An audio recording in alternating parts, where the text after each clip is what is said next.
should have your work held down securely and the piece of wood, the depth marked all the way around it.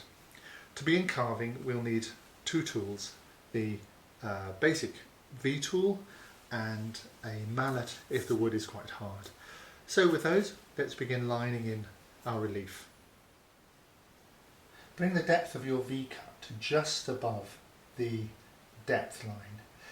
A good way of keeping a consistent cut is to bear in mind that the width of the cut is proportional to the depth on a V tool. So as long as you keep this width here consistent all the way around the carving, then you will be at a consistent depth just above that line. Okay, you can start your cut a little bit on the outside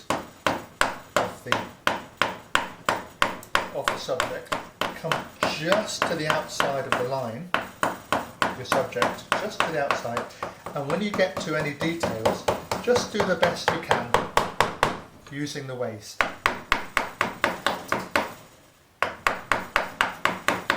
So all this is waste, so we're going to be removing it. We can be quite cavalier. As you use your V tool, you'll find that one side will tend to tear and the other side won't if you're coming diagonally across the grain. Put the side that is clean, that's not tearing, against the grain. And if it's tearing the wood, as it will do here down this part of the carving, then you need to reverse the direction. The best way is just to flip the wood round and work from the other side.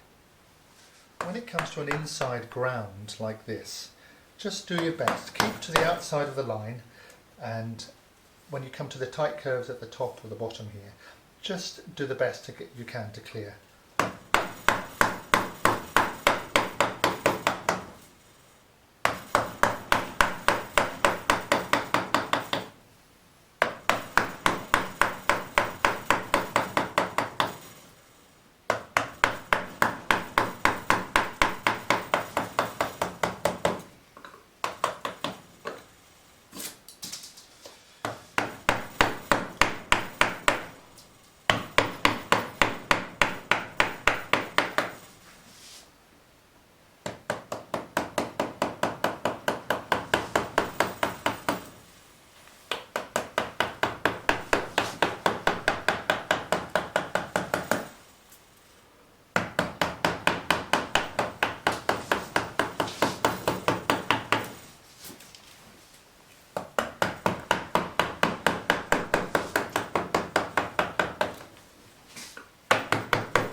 So, at the end of this stage, you should have run the V tool all the way around the outline, just to the outside, taking care not to damage the subject, and down to the depth that we put right at the beginning.